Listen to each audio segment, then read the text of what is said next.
Assalamualaikum warahmatullahi wabarakatuh. Oke, teman-teman semua, perkenalkan kami dari kelas 11 RPL 1. Perkenalkan, nama saya Fahri Akbar dan di samping saya Deden Suryana. kami berdua akan membuat tugas dari Mapel PPKN ya. Jadi tugasnya itu membuat podcast dan kami akan membuat podcast dengan judul Sejarah BPO PKI. Oke, langsung saja ke pertanyaan-pertanyaan yang akan saya tanyakan kepada rekan saya ini. Siap? Siap. Oke. Yang pertama, BPO PKI ini dibuat dengan latar belakang seperti apa dan bagaimana? Bisa dijelaskan? Pada saat itu, sekutu Jepang yang merupakan di mana pada tahun itu Indonesia dijajah oleh Jepang, itu melakukan pengoboman terhadap ibu kotanya Hiroshima dan Nagasaki, sehingga menyebabkan Jepang mau tidak mau harus melakukan ataupun memberikan kemerdekaan ke rakyat Indonesia. Nah, dengan latar belakang tersebut lah dibentuknya Badan Penyelidik Usaha Kemerdekaan atau yang disingkat sebagai BPU PKI. Oke. Cukup menarik ya, dari kejadian yang awalnya di Jepang, kemudian dibentuklah BPU PKI ini di Indonesia. Oke. Dan setelah latar belakangnya itu dijelaskan, kemudian tujuan utamanya itu untuk apa BPU PKI ini didirikan, seperti itu. Seperti yang sudah dilatar belakangi, Jepang itu sebenarnya mau memberikan kemerdekaan terhadap rakyat Indonesia. Nah, dibentuklah itu BPU PKI yang berdiri pada tanggal 29 April 1945. Sebenarnya hanya situ saja.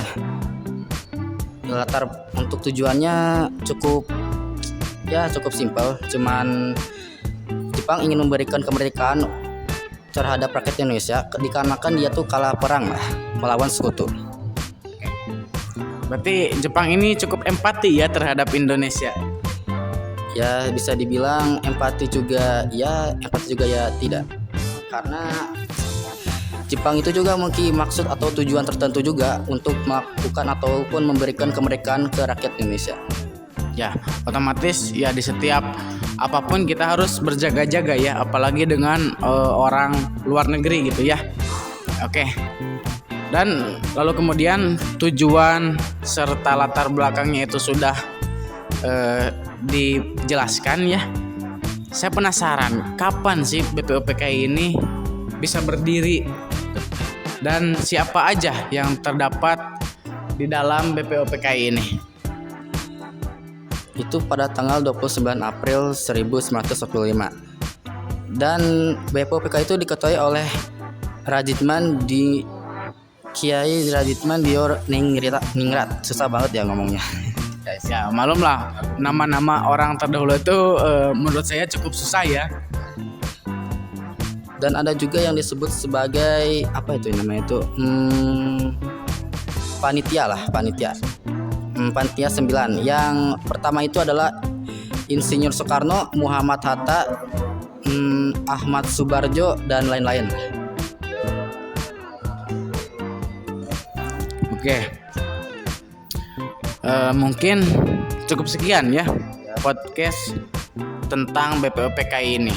Kemudian dari rekan saya ini ada yang ingin disampaikan selain dari pertanyaan-pertanyaan yang sudah saya tanyakan tadi ya. Apakah ada yang ingin disampaikan tentang mungkin bagaimana seorang pelajar ini menyikapi tantangan di masa depan dengan berdalih ataupun belajar dari kejadian BPU PKI ini?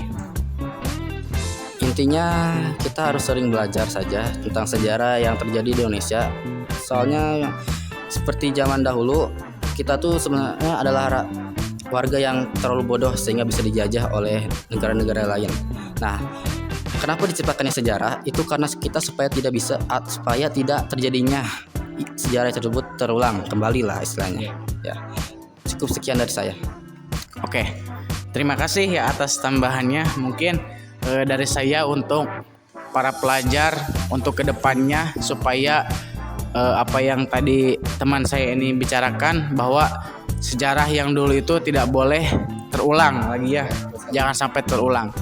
Jadi selalu berhati-hati dengan siapapun dan dimanapun, dan selalu jadikan setiap orang itu guru ya, dalam artian mengambil hal-hal baik dari dirinya ya, seperti itu. Dan jadikanlah setiap lingkungan itu adalah sekolah, tetapi lingkungan yang baik untuk bisa meningkatkan value diri kita ke depannya ya. Ya mungkin sekian podcast dari kami ya. Untuk penutupan saya akan serahkan kepada teman saya. Cukup sekian podcast hari ini. Wassalamualaikum warahmatullahi wabarakatuh. Waalaikumsalam.